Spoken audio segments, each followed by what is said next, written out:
ఊరు పేరు చెప్పగానే ఆ హోటల్కి వెళ్దామా అంటారు. ఇది కోయంబత్తూరులో నేను ఉద్యోగం చేసిన 25 years బ్యాక్. సేమ్ షర్ట్ షాప్లో. దీనికి ఇంకొక అడ్వాంటేజ్ ఏంటంటే కిందకి వెళ్ళాక పక్కనే అన్నం. అదే బ్రాండ్. వర్షం పడుతుంటాయి మా వాడిని పాటలు చూడండి వెనక. గాలి వానలో వాన జోరులో కారు ప్రయాణం, తీరమెక్కడో గమ్యమేమిటో తెలియదు పాపం. నిజంగా అలాగే ఉంది అసలు ఏం ఓహో, కనపడలేదు. ఇది ఘాట్ రోడ్డు అని తెలుసు, ఇక షార్ప్ టర్నులని తెలుసు, అయినా కారు ప్రయాణం, తీరమెక్కడో గమ్యమేమిటో తెలియదు పాపం. ఓహో, ఇది లంచ్ టైం అని తెలుసు, ఆకలేస్తుందని తెలుసు, హోటల్ ఎక్కడో రెస్టారెంట్ ఎక్కడో తెలియదు పాపం. ఓహో, అబ్బా, నాన్ స్టాప్ నోరు. ఎప్పుడు పాటలు పాడుతూ ఉండటమో లేకపోతే కంటిన్యూస్గా మాట్లాడటమో, అసలు ఆ నోటికి రెస్టే ఉండదు.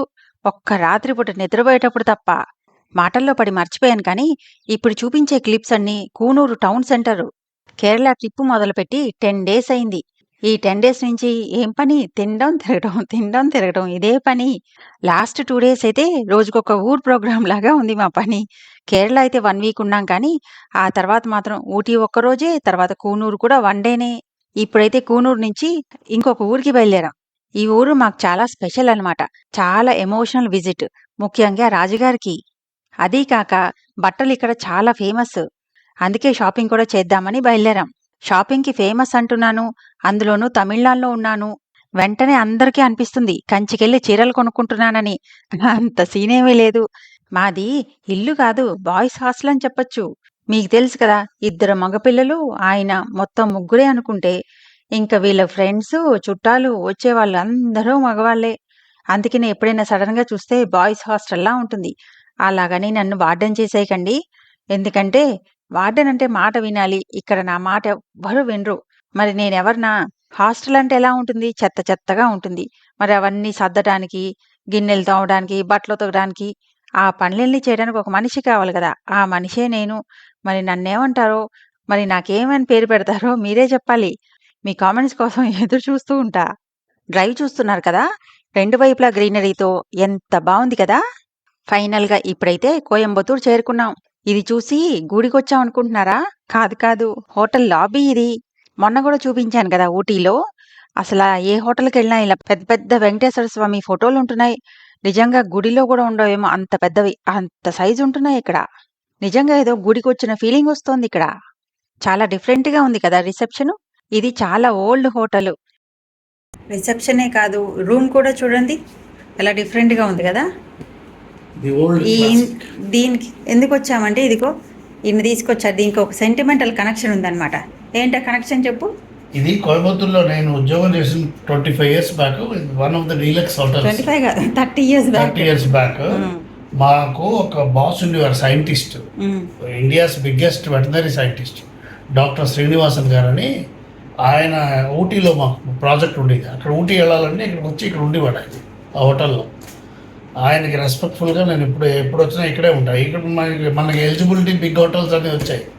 But I don't stay in any of those hotels, I stay here. దీనికి ఇంకొక అడ్వాంటేజ్ ఏంటంటే కిందకి వెళ్ళాక పక్కనే అన్నపూర్ణ రెస్టారెంట్ ఉంది. దాని గురించి ఒక బోల్డ్ కథ. Famous Annapurna restaurant. ఇక్కడ ఇలాగా ఏ ఊరికి వెళ్ళినా ఒక రెస్టారెంట్తో కనెక్ట్ అయ్యి ఉంటారు. ఎక్కడైనా నెల్లూరు నుంచి ఏ ఊరైనా సరే ఒక హోటల్ ఉంటుందన్నమాట. ఊరు పేరు చెప్పగానే ఆ హోటల్కి వెళ్దామా అంటారు. ఈ అన్నపూర్ణ హోటల్ ఫౌండర్. అదిగో చూసారా, కదిలిస్తే చాలు ఎక్కడో అడుగునున్న మెమరీస్ కూడా తన్నుకుంటూ బయటకు వచ్చేస్తాయి. ఇప్పుడు ఈ హోటల్ గురించి విశేషాలు నెక్స్ట్ వీడియోలో చెప్తా. ఇప్పుడు ఆయన చెప్పిన అన్నపూర్ణ హోటల్ ఇదే. ఎప్పుడో పొద్దున తిన్న బ్రేక్ఫాస్టే. ఆ తర్వాత నోటికి ఏమీ పని చెప్పలేదు. అందుకే మా పొట్ట పాపం ఏడుస్తూ ఉంది. ఇప్పుడేమో టైం 4 అయింది. 4ంటికి లంచ్ ఎక్కడ ఉంటుంది? అందుకే ఇంకా దొరికినట్టు తినేసాం. ఈ చిక్కీ మిల్క్ షేక్ అంట. నిజంగా చిక్కీ మిక్సీ వేసి పాలతో చేసినట్టు చాలా బాగుంది, వెరైటీగా ఉంది, భలే ఉంది. నాకైతే ఇలా చిక్కీతో మిల్క్ షేక్ చేసుకోవచ్చని కూడా తెలీదు. మీకు తెలుసా? లేకపోతే నేనే ఇలా వెర్రి వెంగళప్పలా ఉన్నానా? పొట్ట కొంచెం శాంతించగానే ఈ ఊరికొచ్చిన మెయిన్ పని ఉంది గదా, అదే షాపింగ్. ఇంక దాని మీద పడ్డాం. ఇప్పుడు ఒక బట్టల షాప్ లో ఉన్నాను కోయంబత్తూరులో. Coimbatore is called the Manchester of India. ఇక్కడ దగ్గరలోనే తిరుపూర్లో ఆల్ ఎక్స్పోర్ట్ గార్మెంట్స్ ఎక్స్పోర్ట్ చేస్తారు. ఇప్పుడు ఇండస్ట్రీ కొంచెం ఎక్స్పోర్ట్స్ ఇబ్బంది అయ్యి పాపం స్టాండర్డ్ బ్రాండ్స్ నోటికా అన్ని brands export surplus shopping and by.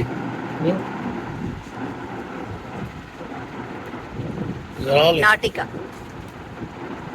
So అలాగే గ్యాప్, బాసు, డీజిల్, ఇలాగా చాలా ఉన్నాయి.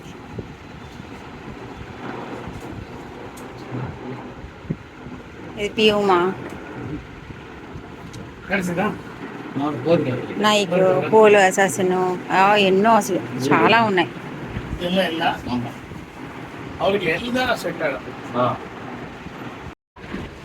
చూడండి బోళ్ళు ఉన్నాయి అన్ని సైజులకి. మా వాళ్ళు అలా పడిపోయారు, ఒక్కొక్క రూమ్లో ఒక్కొక్కరు ఉన్నారు. చాలా రూమ్స్ ఉన్నాయి ఇక్కడంతా. సో ఒక్కొక్కరు హడావిడిగా ఉన్నారు, కొనుక్కుంటా గుట్టలు కొనిస్తున్నారు.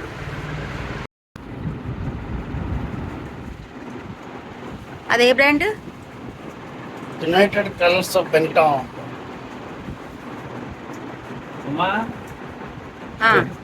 మగవాళ్ళకి కావలసిన అన్ని రకాలు ఉన్నాయి.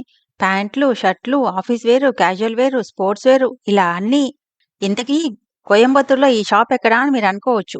కోయంబత్తూరులో ఒక్కటి కాదు, చాలా ఉన్నాయి ఇలాగా బ్రాండెడ్ సర్ప్లస్ స్టాక్ అమ్మేవి.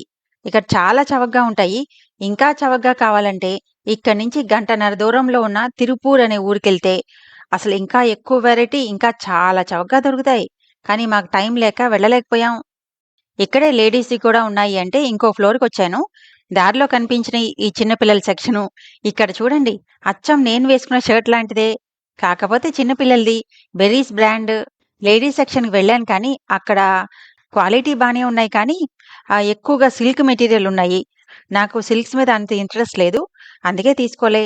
మా వాళ్ళు మొత్తం ఎన్ని కొన్నారో తెలుసా? షర్ట్స్ అయినా, ప్యాంట్స్ అయినా ఏదైనా కానీ మొత్తం 30 పీసెస్. ఒక్కొక్కటి సుమారుగా యావరేజ్ మీద 400-500 పడింది అంతే. ఎంత చీప్ కదా! అసలు జస్ట్ బట్టలు కొనుక్కోవడానికనే ఇక్కడికి రావచ్చనిపించింది. మీరేమంటారు? మా షాపింగ్ అయ్యేసరికి తిన్న దోసలంతా అరిగిపోయినాయి. మళ్ళీ నైట్ డిన్నర్ కని హోటల్ మీద పడ్డాం. అన్నలక్ష్మి అంట. ఇదేదో ట్రెడిషనల్ అండ్ పాపులర్ హోటల్ అని తీసుకొచ్చారు ఇక్కడికి. చూద్దాం ఎలా ఉందో. చూసారా? ఈ హోటల్లో కూడా వినాయకుడి విగ్రహం పెట్టారు. లోపలేమో అమ్మవారి విగ్రహం. ఏమిటో గుడికొచ్చామా, హోటల్‌కొచ్చామా అన్నట్టుంటుంది ఇక్కడ. మరి ఈ హోటల్ తెరిచి తెరవకుండానే వచ్చినట్టున్నాం. ఒక్కళ్ళు లేరు. అంటే ఆకలేసి ప్లస్ టయర్డ్‌గా ఉన్నాము. తొందరగా తినేసి రెస్ట్ తీసుకుందామని ఎర్లీగానే వచ్చాం. చూడ్డానికి ట్రెడిషనల్‌గా ఎంత బావుందో.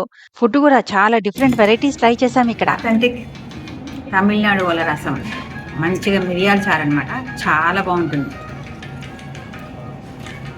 దానికి రసం వడ, మన సాంబార్ వడ లాగా రసం వడ.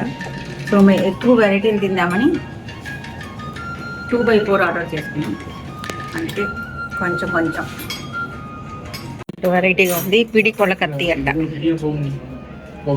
పిడి కొళ్ళకత్తి. Thank you.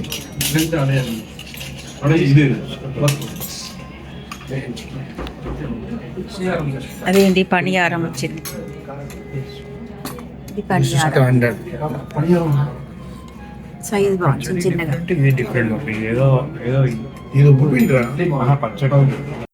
వీడియో తీయడం మర్చిపోయాను, లాస్ట్ వరకు వచ్చింది. ఏదో తొక్కు దోశ అంట, పైన ఏదో కొంచెం అల్లం పచ్చడి లాంటి ఫ్లేవర్ ఏదో ఉంది, దాంతో వేసి రోస్ట్ చేశారు. ఇంకొకటి ఆడై, అది తినేసాం, మర్చిపోయాను వీడియో తీయడం. అడైకి అది తొక్కు దోశ. అడైకి కాంబినేషను ఏదో బెల్లం పొడి లాంటిది ఏదో ఇచ్చారు. బెల్లం ఇంకేదో కాంబినేషన్ పొడి, కొంచెం స్వీట్గా ఉంది. ఆ కాంబినేషన్ వల్ల చాలా బాగుందండి. అది రాగి దోశ, ఇది కూడా తీయడం మర్చిపోయాను. టేస్ట్ నచ్చి మరి వీడియో తీయడం కూడా మర్చిపోయి అంత మునిగిపోయాం తినడంలో. అలా కోయంబత్తూరులో షాపింగ్తో మంచి ఫుడ్తో ఒక రోజు గడిపేశాం. ఇంకో మంచి ఇంట్రెస్టింగ్ బ్లాగ్తో మళ్ళీ కలుసుకుందాం.